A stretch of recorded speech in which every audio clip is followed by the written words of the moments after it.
మీ car EMI కట్టలేకపోతున్నారా? మీ car EMI మేము కడతాం. ఈ నెంబర్కి కాల్ చేయండి.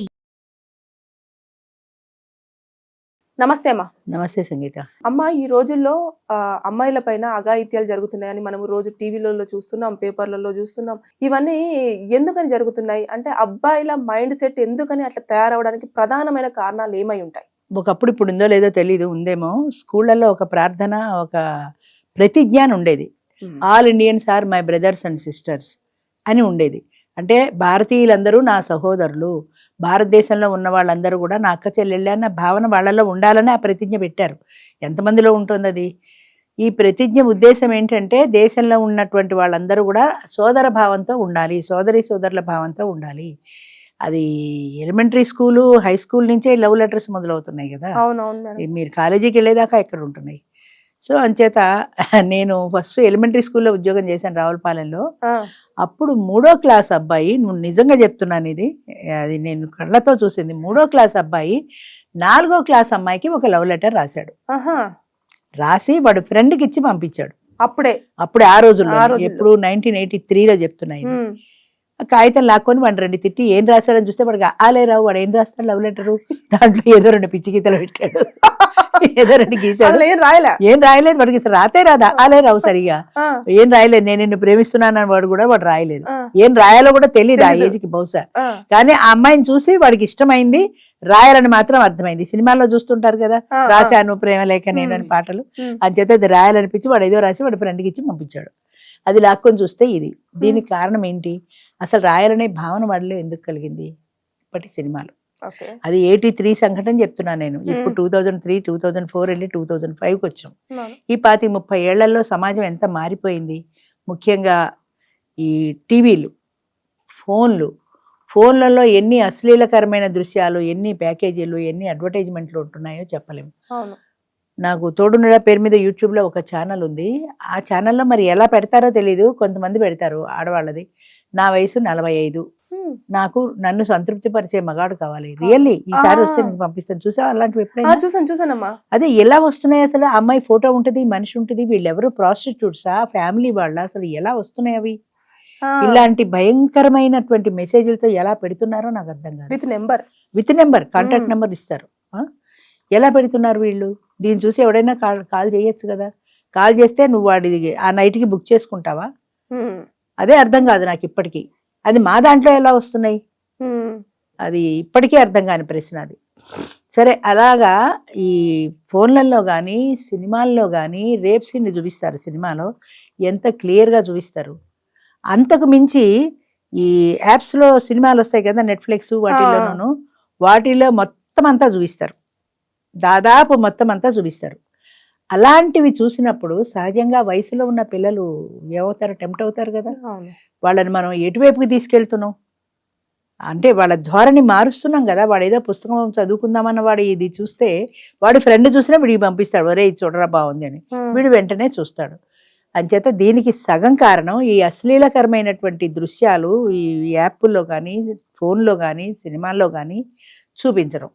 ముద్దు సీన్కి అసలు అడ్డమే లేదు సినిమాల్లో కూడా. పూర్వం ఎలా చూపించారు తెలిసిన? అంటే 70-80 ఏళ్ల కిందట 2 పువ్వులు ఇలా అనుకుంటాయి. లేదా వాళ్ళిద్దరు చెట్టుచాటుకి వెళ్తారు. చెట్టుచాటుని ఏం జరిగిందో మనకి తెలియదు. మూతి తుడుచుకుంటూ సిగ్గుపడుతూ హీరోయిన్ బయటకు వస్తుంది. అంతే, ఇది వరకు అంతకంటే లేదు. మనం ఊహించుకోవాల్సిందే. ఇప్పుడు అది పోయి మొత్తం జురుకోవడం చూపిస్తుంటే ఇవన్నీ చూసిన యంగ్స్టర్స్, అంటే అప్పుడే టీనేజ్లోకి వస్తున్న పిల్లల భావాలు ఎలా ఉంటాయి? అది ఎటు కాని వయసులో ఉంటారు వాళ్ళు. వాళ్ళని అట్రాక్ట్ చేస్తాయి సహజంగా. అన్నిటికీ మించి ఫేస్బుక్లు, ఇంకా ఇన్స్టాగ్రామ్లు, ఇవి ఎన్ని పేపర్లో చూసానో. ఫేస్బుక్లో పరిచయం అయింది. మా డ్రైవర్ కూడా ఉండేవాడు. ఫేస్బుక్లో పరిచయం అవుతుంది ఆ పిల్ల. ఎవరో మంచి చెడ్డ ఏమీ తెలియదు. ఫేస్బుక్లో మాట్లాడుకుంటారు, చాటింగ్ చేసుకుంటారు, ఫోన్లో పర్సనల్ నెంబర్ తీసుకుంటారు, వాళ్ళిద్దరూ పెళ్లి చేసుకుంటారు.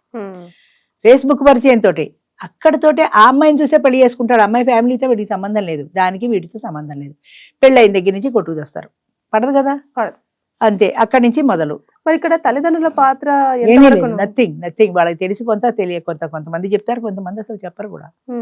వీళ్ళు వేరే పెళ్లి చేసుకుంటారు, కాపురం పెడతారు, ఆ సంగతే వాళ్ళకి తెలియదు.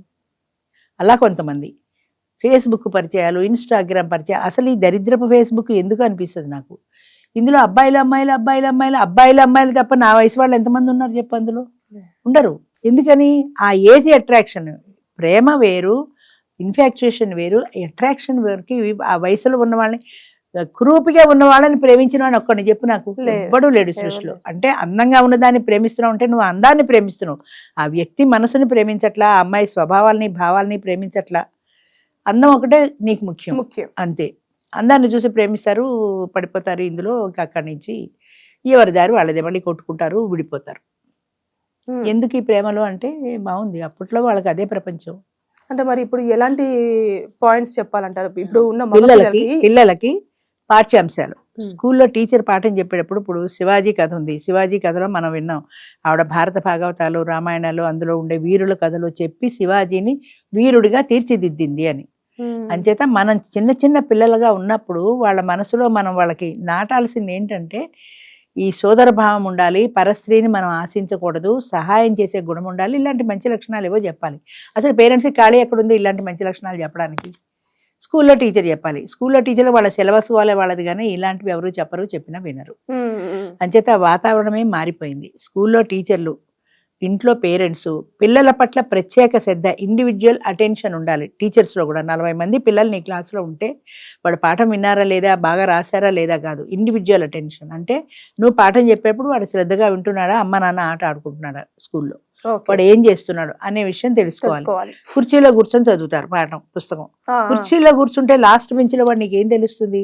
నువ్వు పాఠం చెప్పిన సేపు 40 నిమిషాలు క్లాసులో కలిగి తిరుగుతూ పాఠం చెప్పు, ప్రతివాడు అలర్ట్ అవుతాడు. కనీసం టీచర్ చూస్తే తిడుతుందని ఆ 40 నిమిషాలైనా వాడు జాగ్రత్తగా ఉంటాడు.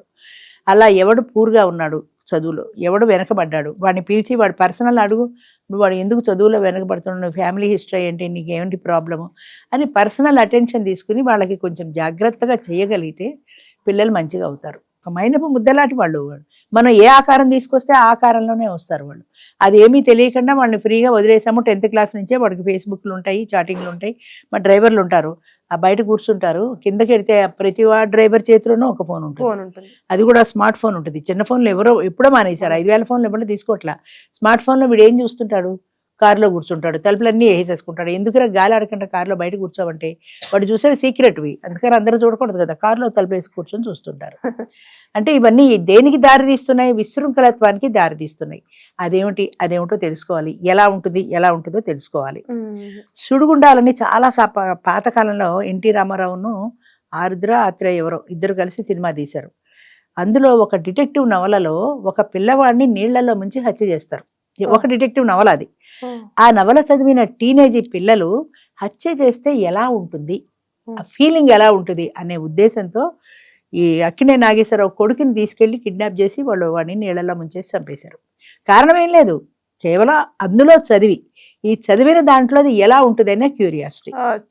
అంటే కథలు వాళ్ళకి ఏం నేర్పుతున్నాయి? నీతి వాక్యాలు నేర్పట్ల, మంచి గురించి నేర్పట్ల, ఎలా హత్య చేయాలి, ఎలా తప్పించుకోవాలి. ఇప్పుడు సినిమాల్లో చూసినా కూడా అంతే కదా, లాస్ట్లో ఎక్కడో శిక్ష పడ్డట్టు చూపిస్తారు, కానీ 3 గంటల సినిమా నువ్వు చూపించేసి ఎలా తప్పించుకోవాలి, పోలీసుల నుంచి ఎలా తప్పించుకోవాలి, ఎలా పారిపోవాలి, జైల్లో ఉన్నవాడు ఎలా పారిపోవాలి, ఇవన్నీ నువ్వు చూపించేసి లాస్ట్లో వాడికి ఉరిశిక్ష పడింది అంటే ఎవడు చెప్తాడు ఈ ఉరిశిక్ష? మిగతావే చూస్తారు సహజం కదా.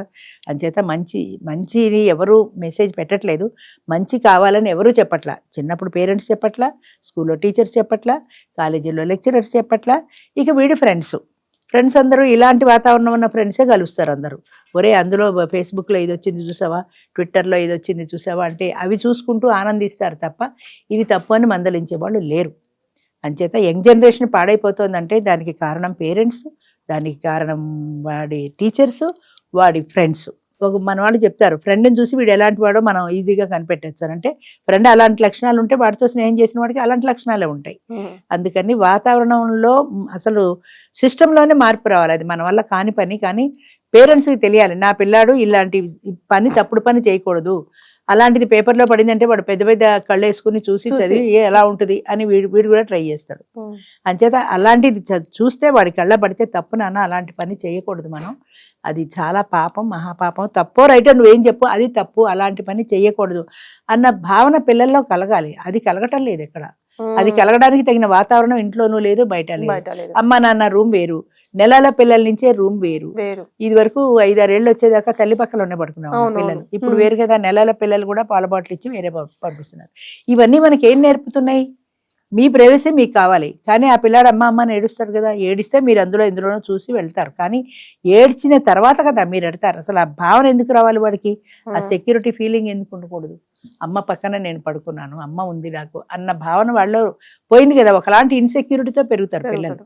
అలాంటి ఇన్సెక్యూరిటీ వాళ్ళకి రాకూడదు కదా. అంచేత మన సుఖం మన సంతోషం త్యాగం చేసి పిల్లల కోసమే మా జీవితం అన్న ధోరణిలో ఎంతమంది ఉంటున్నారు పేరెంట్స్.